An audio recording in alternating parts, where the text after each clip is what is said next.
Olá pessoal, tudo bom com vocês? Sejam muito bem-vindos a este FAQ de número 31. Vamos às perguntas sem mais delongas, porque, como são várias perguntas, eu não quero deixar o vídeo muito longo, né? Então vamos lá, vamos direto às perguntas hoje. O Daniel falou o seguinte: só minha mão direita conseguiu sair do corpo, professor. No caso, eu teria que chamar em mente meu mentor para me dar a mão e me puxar? Posso pedir isso da próxima vez?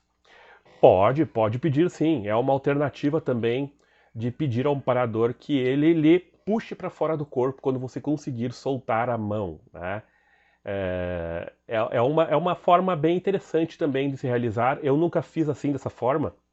Quando eu tirava, nas minhas primeiras práticas, né, que eu só tirava o braço para fora também, que eu comecei a fazer práticas bem graduais quando eu comecei a induzir as experiências, tirar um braço, tirar o outro, e devagarinho, tirar uma perna para fora, enfim.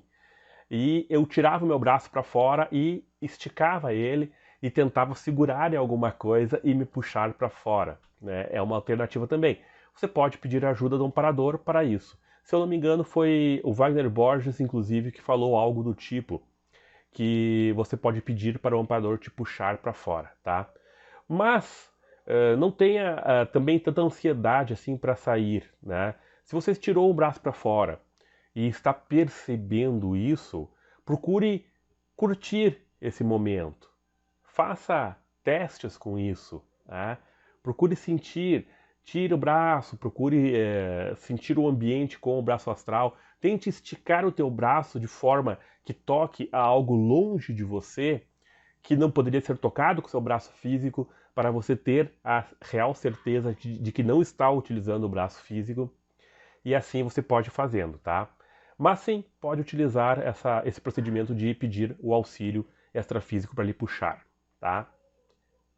Vamos à próxima. JC Games fala o seguinte: boas técnicas. O bom também é fazer alguma técnica energética para antes da técnica de projeção. Sair com as energias zoadas pode atrapalhar na lucidez e no autocontrole. Por exemplo, seu corpo pode parecer que está pesando uma tonelada. Perfeito, exatamente isso. O trabalho energético ele é uma constante, né? Tem que estar sempre sendo feito porque realmente vai pesar, né? Vai pesar o seu corpo astral, o seu corpo energético, né? Se estiver muito carregado, muito denso. Quantas vezes a gente tem aquelas projeções lastreadas que a gente chama, né? Aonde a gente sai quase se arrastando para fora do corpo. Depois que sai da área de atuação do cordão de prata, melhora muito, né? Que aquela área ali de 3 metros de diâmetro melhora muito, né? Mas enquanto o corpo está lastreado, realmente parece que está pesando uma tonelada. É complicado. E aí as técnicas energéticas ajudam bastante. Nem sempre. Às vezes, ainda assim, você não consegue tirar muito lastreamento do corpo, ainda fica denso. Mas as técnicas energéticas vão facilitar muito.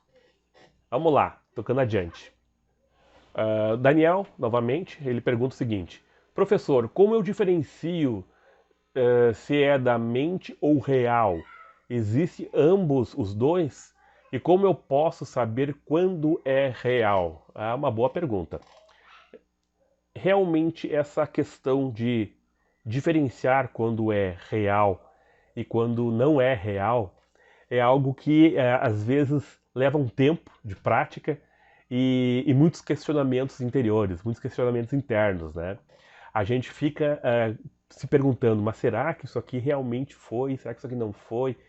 Porque quando nós retrocedemos, quando nós voltamos para o corpo físico, existe toda uma influência do nosso corpo físico, do nosso cérebro físico, nas interpretações daquilo que a gente viu fora do corpo. E aí pode acontecer certas misturas, né? Pode acontecer determinadas formas de tentar explicar o que a gente viu, né, dentro da nossa possibilidade, da nossa capacidade física, né? Então a gente acaba tendo muitas dificuldades às vezes para distinguir algumas práticas. Tem práticas que são nitidamente fáceis de distinguir, você está tão consciente fora do corpo e quando retorna sem gaps de lucidez, você consegue trazer toda a rememoração. Então aí realmente você não vai ter dificuldades, tá?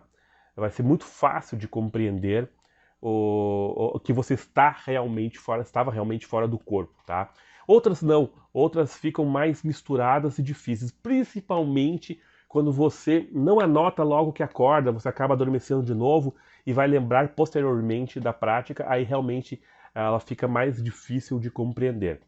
Mas quando você tem a prática real, né, fora do corpo, você não vai ter dúvidas alguma da realidade daquela prática. Ela é muito nítida. Ela é muito nítida. Fora do corpo, você não vai ter dúvida nenhuma, né? A dúvida acontece mais quando você retorna para o corpo e o teu cérebro começa a tentar trazer para parâmetros físicos, tentar deixar a coisa mais palatável para o físico e aí começa a vir determinadas dúvidas, tá? Mas fora do corpo você não tem dúvida alguma da realidade daquilo ali. E quando você retorna, então, se você conseguir retornar com boa lucidez, boa consciência, você vai ter total certeza da experiência. Por isso, nas primeiras experiências, é sempre importante, pessoal, que quando você saia do corpo, não tente prolongar muito a experiência lá fora, tá? Tenha a experiência, mas logo volta, tá? Porque quando você prolonga muito a experiência, dificulta a rememoração. Então faça experiências curtinhas, que você vai ter boas rememorações e aí você não vai ter dúvidas daquilo que você está vendo, tá? Agora, se pode ter coisas que não são reais? Pode. Você pode criar muitas coisas fora do corpo, né? Que são as formas pensamentos. Então você pode criar ambientes, você pode, né, criar situações. O que acontece no sonho lúcido? No sonho lúcido você está criando tudo aquilo ali que está acontecendo. Eu tenho uma experiência minha sobre sonho lúcido, que eu vou deixar em cima o link, para você dar uma olhadinha, você vai ver a diferença entre um sonho lúcido e uma viagem astral, tá? Então, ali você vai ver que é uma criação mental. Mas quando você tem a projeção astral real, você vai ter total certeza de que aquilo ali é concreto, né? Você vai ver que as pessoas que você entra em contato são pessoas que não estão sob teu comando, mas que são pessoas que têm sua própria autonomia, pessoas que vão ter reações com as quais você não espera, né? Enfim, como acontece na vida cotidiana. Então, uma experiência fora do corpo concreta, bem feita, você não vai ter dúvidas da realidade dela. Inclusive, tem experiências que a nitidez é maior até do que a nitidez que nós temos aqui no mundo físico. Certo? Então vamos lá para a próxima. O Davi Lopes, eu não sei se é Davi ou David, né? Se é David Lopes ou Davi Lopes. Meu filho tem um nome exatamente igual ao teu, Davi, com D no final. Eu chamo Davi porque é um nome, a forma bíblica de se escrever Davi, né, com D no final, e hebraica. Então eu chamo de Davi. Mas enfim, como não dormir ao relaxar, mesmo de dia? Aí existem algumas coisas que devem ser analisadas, né?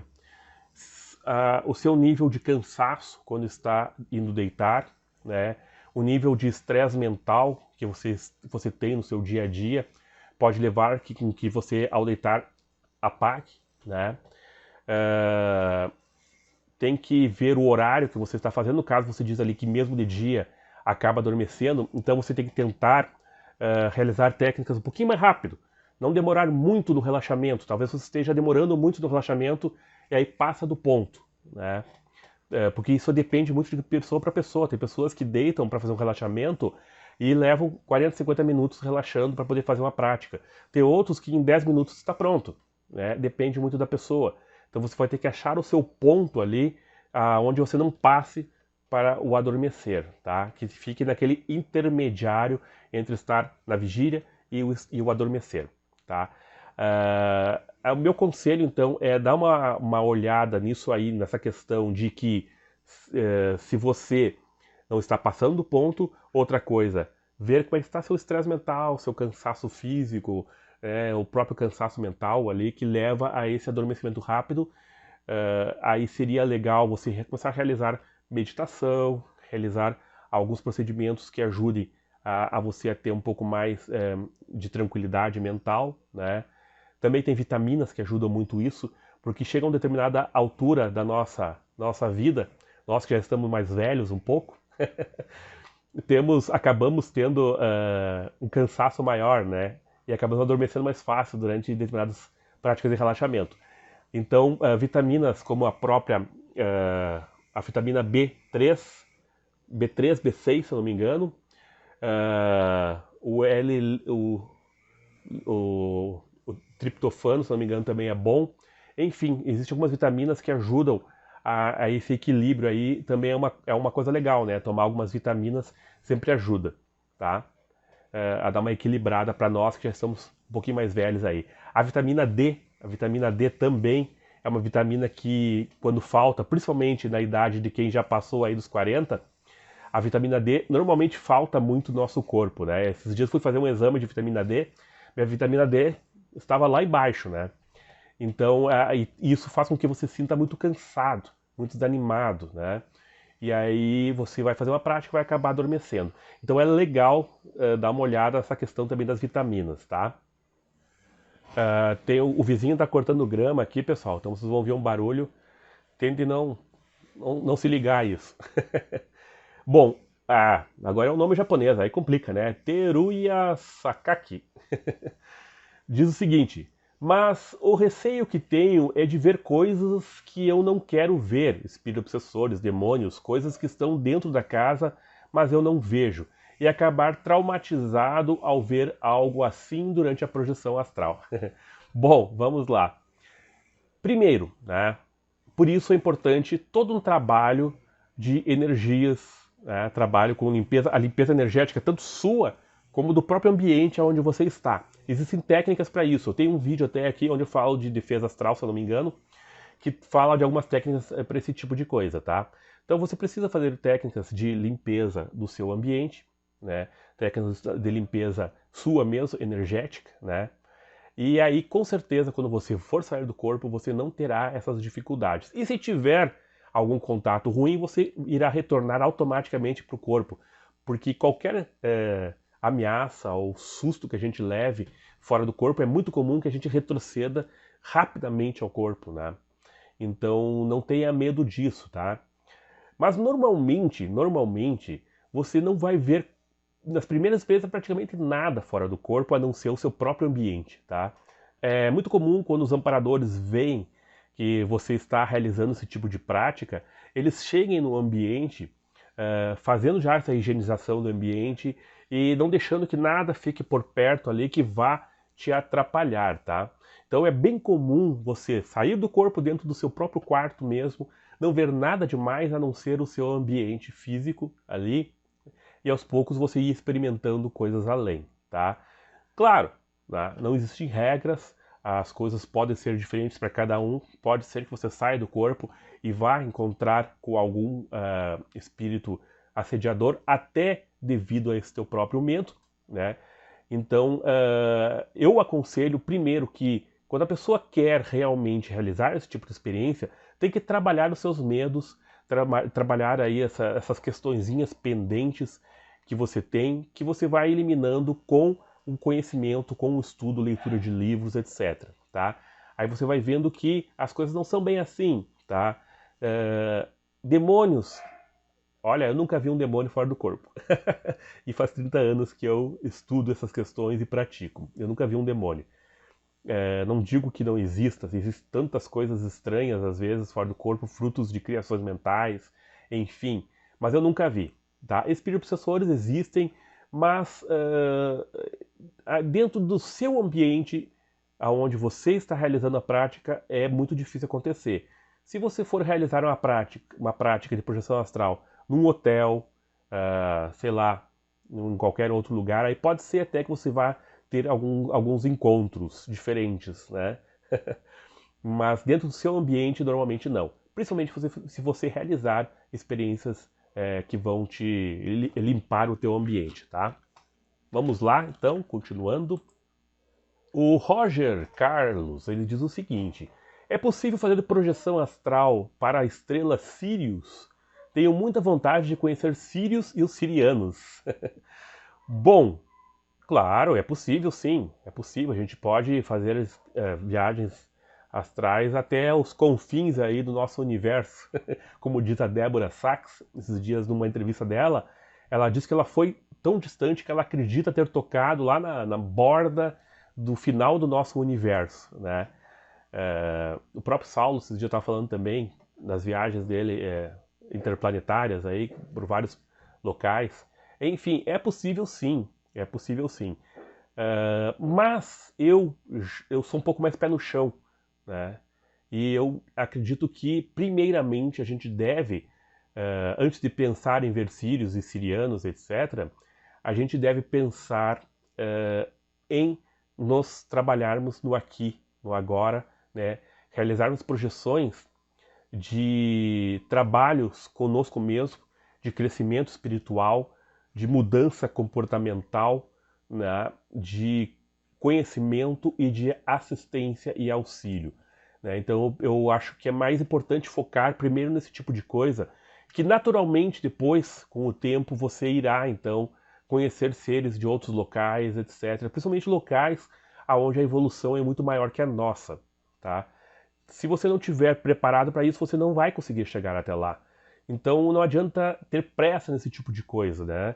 Esse pode ser um objetivo, sim, mas eu acredito que seja mais fácil você primeiro trabalhar aqui, né? Criar a sua autonomia, melhorar o seu campo energético, né, etc., para depois querer ir a um local como Sirius, né? Eu, eu não tenho muitas experiências nessa relação de sair para fora do planeta, tá? Mas eu tive uma vez que eu tentei ir até o planeta originário, segundo o livro que eu li, da onde o espírito de Allan Kardec veio, né, originalmente, e eu tentei ir até esse local, só que eu fui até um determinado local no espaço, e lá eu parei porque o meu amparador me disse que era só até ali que eu podia ir. Ele me mostrou aonde ficava aquela estrela, eu só via ela de longe, a estrela de longe. Ele me mostrou a localização e disse que eu não tinha permissão de chegar lá ainda, porque atualmente era um local muito evoluído, né, um local bastante evoluído, e que eu não tinha permissão para entrar lá naquele momento, tá? E que eu podia só ver de longe onde é que era ali. Então eu não consegui ir muito adiante, né? Então eu tenho para mim, né, que é importante então a gente primeiro se trabalhar para a gente depois realizar experiências mais desse tipo. Mas eu aconselho sempre as pessoas que, se tem vontade, tente, né? Tente. Não se prenda ao que eu estou falando ou ao que qualquer outra pessoa está falando, porque as nossas experiências são diferentes, os nossos níveis vibratórios são diferentes, as nossas necessidades são diferentes. Então, o que para mim pode parecer difícil, para você pode ser muito fácil. Então, tente, tente, depois conta para nós. Vamos lá, dando continuidade? A Magda Coimbra, ela fala o seguinte: tem uns zumbidos bem agudos no ouvido que acontecem sempre. O que pode ser? Bom, aí, Magda, primeiro de tudo, a gente sempre tem que prestar atenção no aspecto físico, né? Os zumbidos no ouvido podem ser indícios de um problema físico no ouvido, tá? Então, você precisa fazer um teste aí de audição. Eles fazem um teste que eu não me lembro o nome agora, agora não me lembro o nome. Mas enfim, eles fazem um testezinho lá nos seus ouvidos, vão ver como é que tá, e aí vão te dizer se esse zumbido é algum problema físico ou não. Fora isso, todos nós temos um zumbido no ouvido. Quando a gente deita à noite e presta atenção no silêncio da noite, a gente vai ver que tem um zumbido no ouvido. Esse zumbido que a gente tem lá dentro, ele é fruto da circulação do sangue pelo pavilhão auricular, e aí você ouve aquele barulhinho zzz, que fica ali dentro, tá? É natural, todos nós temos. E esse barulhinho pode ser utilizado como uma técnica de concentração. Nós falamos isso no outro vídeo, que ajuda, então, a realizar as experiências fora do corpo, tá? Então, é sempre Então, é sempre importante que você analise primeiro o aspecto físico, para você não se iludir aí achando que está tendo um ruído intracraniano lá referente a uma projeção astral e está com um problema físico, né? Então é importante que você tire essa parte fisiológica de questão para que possa então se concentrar na parte energética. Porque existem sim zumbidos intracranianos que ocorrem no momento onde você está começando a sair do corpo e são zumbidos bastante fortes, tá? Então pode ser isso também. Então fica aí a minha sugestão de que você primeiro elimine o aspecto físico para depois sim pensar no aspecto energético e até utilizar isso para realizar projeções. Vamos lá? E vamos então agora, pessoal, à oitava e última pergunta, que vem do Sebo Sonoro, se eu não me engano é a Cristiane, que fala o seguinte: Olá, professor, tenho tentado a técnica de ampliar o ruído intracraniano. Estava falando agora sobre isso, né? A técnica de ampliar o ruído intracraniano, mas ainda não consegui fazer com que ele provoque um EV. Ontem tive EV localizado. Pode isso? Só a cabeça trepidava. Tentei levar pela ouve e as vibrações para outras partes. Consegui. Mas quando levava para os pés, vibravam os pés. Quando levava para o tórax, vibrava o tórax. Não consegui espalhar a vibração para todo o corpo e fiquei intrigada. Gratidão pelos vídeos, são muito bons. Valeu, então.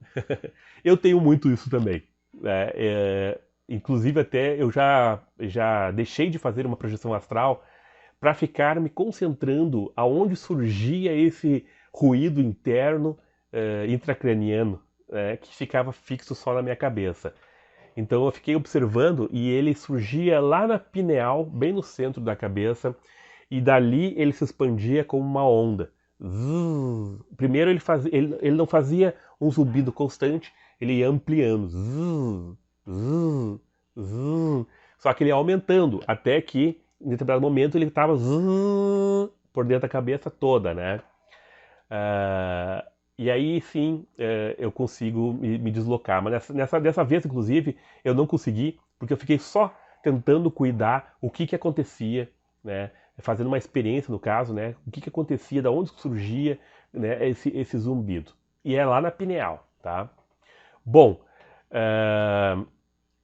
quando você está com um zumbido interno ali, essa sinalética fixa em um único local, o correto é, como você mesmo falou ali, tentar jogar ela para o resto do corpo. Né?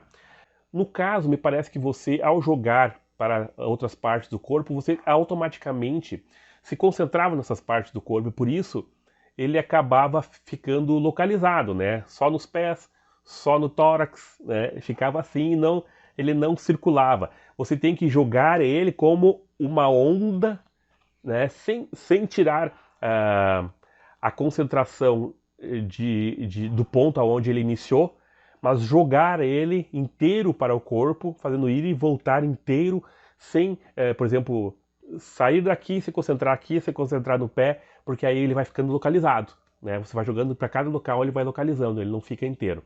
Então você tem que procurar jogar ele inteiramente ou tentar fazer com que ele expanda. Por exemplo, da cabeça ele vai expandindo para o resto do corpo, expandindo de forma que ele amplie muito, tá? Se você não consegue fazer ele circular, tenta fazer ele expandir. É uma alternativa também, tá? Mas eu já perdi várias projeções nesse sentido também. Às vezes eu fico concentrado na vibração para ver o que acontece e acabo não tirando a concentração da vibração para fora do corpo. Porque a vibração ela é natural, automática, vai acontecer no momento que você está desprendendo. E como uma sinalética, você não deve ficar presa à sinalética, né? Mas você deve jogar a sua concentração para um ponto externo ao físico, ou seja, parar de se concentrar na sinalética e se concentrar externamente para você realizar a saída, tá? Mas bem legal a tua experiência e me fez lembrar das minhas. Valeu por compartilhar. Bom, pessoal, vou ficando por aqui então. Foram 8 perguntinhas aí que eu trouxe para vocês. Não quis me alongar muito, para não ficar muito longo o vídeo, né? E aí as pessoas acabam se cansando, né? E então, pessoal, vou parando por aqui.